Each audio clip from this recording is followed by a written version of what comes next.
సదాశివసమారంభాం శంకరాచార్యమధ్యమాం అస్మదాచార్యపర్యంతాం వందే గురుపరంపరాం. శ్రీగురుభ్యో నమః. మనోజవం మారుతతుల్యవేగం జితేంద్రియం బుద్ధిపతాం వరిష్టం వాతాత్మజం వానరయూధముఖ్యం శ్రీరామదూతం శిరసా నమామి. శ్రీ హనుమతే నమః. శ్రీ రామచంద్ర పరబ్రహ్మణే నమః. శ్రీ సీతాదేవ్యే నమః. సనాతన ధర్మంలో ఎన్నో పురాణాలు, ఎన్నో ఇతిహాసాలు, ఎన్నో వేదాలు, వేదాంతర్గతమైనటువంటి మంత్రాలు ఉన్నాయి.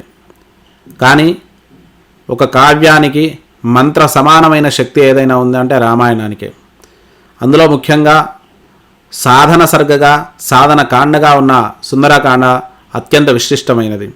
ఈ సుందరకాండ 68 సర్గల స్వరూపంగా మరి హనుమ సీతాన్వేషణకై బయలుదేరి సీతా దర్శనంతో పాటు లంకా దహనం వరకు ఉన్న అద్భుతమైనటువంటి ఘట్టాలను 68 సర్గల్లో వాల్మీకి మనకు అందించాడు.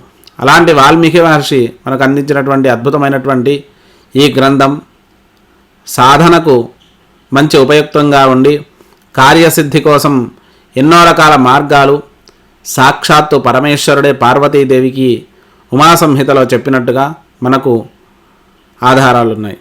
అలాంటి ఉమాసంహిత నుంచి చెప్పినటువంటి పరాశరుడు చెప్పినటువంటి ఈ సుందరకాండ పారాయణ పద్ధతులను, దాని యొక్క విశిష్టతను, దాని యొక్క లాభాలను, అది ఇచ్చేటువంటి ఫలితాలను మనం ఈరోజు ఈ వీడియోలో చూద్దాం. ఈ వీడియో అంతా కూడా మీకు పోడ్కాస్ట్ రూపంలో పెట్టడం జరుగుతుంది. వినడానికి మాత్రం ఉపయోగపడుతుంది. అలాగే మీకు కావాల్సిన ఇన్ఫర్మేషన్ అంతా కూడా స్క్రీన్ మీద పెట్టే ప్రయత్నం చేస్తాం. మరి తప్పకుండా ఈ వీడియోను లైక్ చేసి, షేర్ చేసి, కామెంట్ చేయండి. అమూల్యమైనటువంటి సలహాలు, సందేహాలు ఏమైనా ఉంటే కామెంట్స్ రూపంలో తెలియజేయండి. ముఖ్యంగా ఈ సుందరకాండలో మొట్టమొదట అత్యంత విశిష్టమైనటువంటిది 68 రోజులు, 68 పారాయణాలు. రోజుకు ఒక్కో పారాయణం చొప్పున 68 రోజులు 68 పారాయణాలు చేస్తే సాక్షాత్తు రామచంద్ర ప్రభువుతోటి హనుమ ఎలా మాట్లాడతాడో, హనుమతో రామచంద్ర ప్రభు ఎలా మాట్లాడతాడో అలా హనుమ మనతో మాట్లాడతాడు. రామచంద్ర ప్రభువు కూడా మనతో మాట్లాడతాడు. అంతటి కార్యసిద్ధి దీనితో కలుగుతుంది. ఈ 68 రోజులు కొంత కఠోరమైన దీక్షలాగా భావించి రోజుకు దాదాపుగా మనకు 7 నుంచి 8 గంటల పారాయణ క్రమం ఉంటుంది. స్వామివారికి రోజు ప్రీతిగా అనేక రకాల నైవేద్యాలు చేస్తూ, స్వామివారి సేవ చేస్తూ, చివరిలో 68 రోజులు పూర్తయ్యాక స్వామికి సామ్రాజ్య పట్టాభిషేకం చేసి ఆ సీతారాముల యొక్క సంపూర్ణ అనుగ్రహాన్ని పొందాలి. ఇక దీనికి ఇంకొక నియమం ఏంటి అంటే, రోజుకు ఒకరు చొప్పున, మొదటి రోజు ఒకరు, రెండో రోజు ఇద్దరు, మూడో రోజు ముగ్గురు చొప్పున బ్రాహ్మణులకు అన్న సమారాధన చేయాలి. ఇలా 68 రోజులు చేయడం వల్ల 68వ రోజు 68 మందికి పెట్టడం జరుగుతుంది. ఇది కొంత దురహ కార్యమే, అంటే కష్టమైనటువంటి కార్యమే. కానీ సామ్రాజ్యాది పదవులు, ఆ హనుమ యొక్క అనుగ్రహము, మరి మోక్షప్రాప్తి, అనేక రకాల రోగ బాధలు, వైద్యానికి కూడా వంగని రోగాలు కూడా ఈ పారాయణ క్రమం చేయడం వల్ల కలుగుతుంది. ఆ రోగ బాధ తొలుగుతుంది అని చెప్పేసి మనకు ఉమాసంహిత చెప్తుంది. కాబట్టి ఇది చాలా విశిష్టమైంది, కొంత కఠినమైంది. మరి ఇది మొట్టమొదటి పారాయణ క్రమం. ఇక మాకు శక్తి లేదండి, 68 రోజులు మేము చేయలేమండి, మా శరీరం సహకరించదండి అంటే 32 రోజుల్లో 32 సర్గలు 68 రోజుల్లో పూర్తి చేయాలి. అంటే 2 రోజులకు ఒక పారాయణం చొప్పున 68 రోజులు చేయాలి. ఇది కూడా సర్వకార్యసిద్ధి, మనోవాంఛితమైనటువంటి ఫలాలన్నీ కూడా సిద్ధింపజేస్తుంది. చాలా విశిష్టమైంది. ఇక మూడవ పారాయణ క్రమం 72 రోజుల్లో 72 రోజుల్లో ఈ 32 పారాయణాలు. ఇది కూడా చాలా విశిష్టమైంది. ఇంకా ఇలాంటి పారాయణ క్రమాలు ఎన్నో ఉన్నాయి. మరి ఉమాసంహితలో చెప్పడానికి ప్రయత్నిస్తాను. ఇక మూడవ పారాయణ క్రమం 24 ఆవృత్తులు 72 దినములు. ఈ 72 రోజుల్లో 24 పారాయణాలు చేసి ఆ స్వామివారికి అనేక రకాల ప్రసాదాలతో సంతృష్టి చెందితే మరి దీనివల్ల కూడా చాలా అద్భుతమైనటువంటి కార్యసిద్ధి కలుగుతుంది. ఎటువంటి దురహ కార్యమైనా సిద్ధిస్తుంది. ఇక దాంతోపాటు 12 ఆవృత్తులు 48 రోజులు. 12 పారాయణాలు 48 రోజులు అంటే 12 4 రోజులకు 4 రోజులకు ఒక పారాయణం చొప్పున ఇది చేయాలి.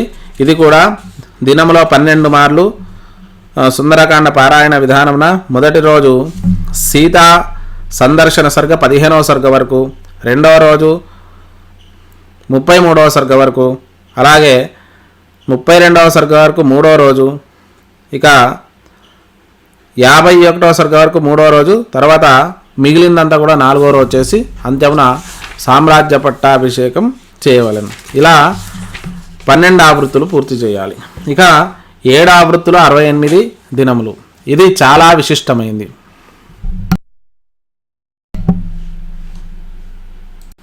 ఇక 7 ఆవృత్తులు 68 రోజులు. దీన్ని సప్తసర్గ పారాయణ క్రమం అంటారు. ఎంతోమంది ఉపాసకులు ఈ విధానాన్ని అవలంబించి ఆ హనుమ అనుగ్రహాన్ని, రామానుగ్రహాన్ని పొందారు. తప్పక కార్యసిద్ధి కావలసినటువంటి పారాయణ క్రమం ఇది. ఎటువంటి దురహకార్యమైనా కూడా సిద్ధిస్తుంది. 68 రోజులు, రోజుకు 7 సర్గల చొప్పున, ఒక్కొక్క రోజు 7 సర్గల చొప్పున 68 రోజులు చేస్తే 7 పారాయణాలు పూర్తవుతాయి. ఇది చాలా విశిష్టమైంది. ఇలా సప్తసర్గ చేస్తూ నిరంతరము హనుమ సేవ చేసుకునే వాళ్ళు చాలామంది ఉన్నారు. ఇక 2 ఆవృత్తులు 17 దినములు. ఇది చాలా విశిష్టమైనటువంటి పారాయణ క్రమం. దీనివల్ల ఎటువంటి సమస్యలున్నా కూడా తొలగిపోయి, కోర్టు వ్యవహారాలు ఇలాంటివి ఉంటే తొలగిపోయి శీఘ్రంగా కార్యసిద్ధి కలుగుతుంది. ఇది 17 రోజుల్లో శ్రద్ధగా చేయవలను. అలాగే 2 మొదలు 6 వరకు పైన చెప్పిన పారాయణ పద్ధతిలో సమాప్తి విధానంన ఈ పైన చెప్పిన పారాయణాలన్నిటికీ కూడా చివరి రోజు మనము యుద్ధకాండలోని ఆ రామ పట్టాభిషేక సర్గను పారాయణం చేసి సామ్రాజ్య పట్టాభిషేకం రాముల వారికి చేసి ఆ యొక్క సంతర్పణ చేసుకున్నట్టయితే మనోవాంఛితమైనటువంటి కార్యాలన్నీ కూడా సిద్ధింతాయి. ఒక్క రోజులో సంపూర్ణమైనటువంటి 68 సర్గల పారాయణ క్రమం. ఇది చాలా విశిష్టమైంది. అలాగే పొద్దున 5:30 నుంచి 5 గంటల నుంచి 5:30 లోపల ప్రారంభించి 12 గంటల లోపల ఇది పూర్తి చేయాలి అని చెప్పేసి ఇందులో వచనం ఉంది. అయితే వీలుగా కనీసం సూర్యాస్తమయం లోపల అయినా పూర్తి చేసుకునే ప్రయత్నం చేయండి. ఎందుకంటే 6 గంటల్లో ఇది పూర్తి కావడం కొద్దిగా కష్టమే, అయినా కూడా సాధకులకు సులభంగా అవుతుంది. ఎందుకంటే నిరంతరం చేసేవారికి సులభంగా అవుతుంది. దీన్ని చేయడం వల్ల ఈ ఫలితం కలుగుతుందని చెప్పడానికి సాధ్యపడదు. ఎటువంటి ఫలితమైనా కూడా, ఎటువంటి కార్యమైనా సిద్ధిస్తుంది. అలాగే ఇది చాలా విశిష్టమైనటువంటి పారాయణ క్రమం, ఏకదిన పారాయణ క్రమం. ఇక 2 రోజులలో పారాయణ క్రమం.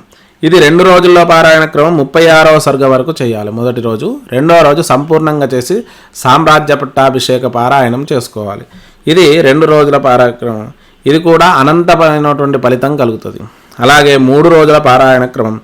ఇందులో 27వ సర్గ త్రిజటా స్వప్నం వరకు కూడా పారాయణం చేసి తర్వాత మనకు 41వ సర్గ వరకు 2వ రోజు, సంపూర్ణంగా 3వ రోజు పారాయణం చేయాలి. ఈ విధంగా 3 రోజులు పారాయణం చేసుకున్నట్టయితే చాలా విశిష్టమైనటువంటి ఫలితము, దీనికి కూడా మహాఫలితం అనేది, అనంతమైనటువంటి ఫలితం అనేది వస్తుందని ఉమా సంహిత చెబుతుంది. ఇక 5 దినముల పారాయణ క్రమం. ఈ 5 రోజుల సుందరకాండ పారాయణ క్రమం చాలా విశిష్టమైంది. ఇది కూడా అనేక రకాల కార్యాలను సిద్ధించడానికి చాలా ఉపయోగపడుతుంది. మొదటి రోజు సీతాదేవిని చూచుట 15వ సర్గ వరకు, రెండవ రోజు త్రిజటా స్వప్నం 27వ సర్గ వరకు, మూడవ రోజు చూడామణి ప్రదానము 38వ సర్గ వరకు, అలాగే 4వ రోజు లంకాదహనము 44వ సర్గ వరకు, ఇక సంపూర్ణంగా 5వ రోజు పారాయణం చేయాలి. ఇది కూడా చాలా విశిష్టమైందే. ఇక 5 దినముల్లో ఈ పారాయణం అంతా చేస్తే చాలా అనుకున్నటువంటి కార్యక్రమాలన్నీ కూడా సిద్ధిస్తాయి, అనంత ఫలితం కలుగుతుంది. 8 దినముల పారాయణ క్రమం. ఇది 8 రోజులు, రోజు వరకు రోజు 9 సరుకుల చొప్పున 7 రోజులు చేసి 8 సంపూర్ణం చేసుకోవాలి. ఇది కూడా విశేషమైనటువంటి పారాయణ క్రమం. ఈ 8 రోజుల పారాయణ క్రమం వల్ల ధనధాన్య అభివృద్ధి అనే అనంత ధనప్రాప్తి కూడా కలుగుతుంది అనేది ఇష్టమైనటువంటి ధనప్రాప్తి చేసుకోవడానికి ఇది చాలా విశిష్టమైంది. ఈ పారాయణ క్రమం 8 రోజులకు చేసుకోండి. 9 దినముల పారాయణ క్రమం. ఇది పారాయణ క్రమాలన్నింటిలో కూడా విశిష్టమైంది నవదిన పారాయణ క్రమం. ఎందుకు అంటే ఈ 9 రోజులలో సంపూర్ణంగా రామాయణ క్రమాన్ని అనుసరించేలా ఉంటుందో సుందరకాండ కూడా 9 దినముల్లో పూర్తి చేయడం అనేది ఒక విధానం ఉంది. ఇందులో 5 సర్గల వరకు మొదటి రోజు, 15 సర్గల వరకు రెండవ రోజు, 20వ సర్గ వరకు 3వ రోజు, 26వ సర్గ వరకు 4వ రోజు, ఇక 5వ రోజు వచ్చేసి 27, తర్వాత 6వ రోజు 33వ సర్గ వరకు, ఇక 7 సర్గలు 34 నుంచి 40 వరకు, తర్వాత 7వ రోజు 12 సర్గలు 41 నుంచి 52 వరకు, 8వ రోజు 8 సర్గలు 53 నుంచి 60 వరకు, 9వ రోజు 8 సర్గలు సంపూర్ణంగా చేసి సామ్రాజ్య పట్టాభిషేకం చేసి స్వామివారికి రోజుకొక రకమైనటువంటి నివేదన పెట్టమని చెప్పారు. ఇట్లా 1వ రోజు నెయ్యి కలిపిన చక్కెర పొంగలి, 2వ రోజు పాయసము, 3వ రోజు పాయసము అప్పాలు, 3వ రోజు నువ్వులు కలిపిన అన్నము, 4వ రోజు చెక్కిలాలు, 5వ రోజు దధ్యోజనం, 6వ రోజు లడ్డు, 7వ రోజు వివిధ ఫలాలు, 8వ రోజు పొంగలి, 9వ రోజు చక్కెర కలిపిన పాలు నివేదించాలి. ఈ విధంగా చేస్తే వివాహం కాని వారు, ఎన్నో సంవత్సరాలుగా వివాహం కోసం చూసేవారు ఈ విధానంతో చేసుకోండి, తప్పకుండా వివాహం అవుతుంది. ఇందులో ఎటువంటి సందేహం లేదు.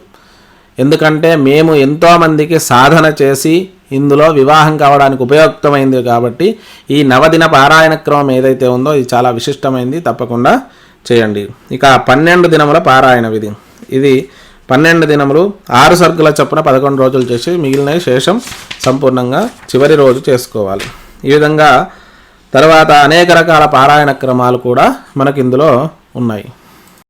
28 రోజుల పారాయణ క్రమం ఇది కూడా చాలా విశిష్టమైందే.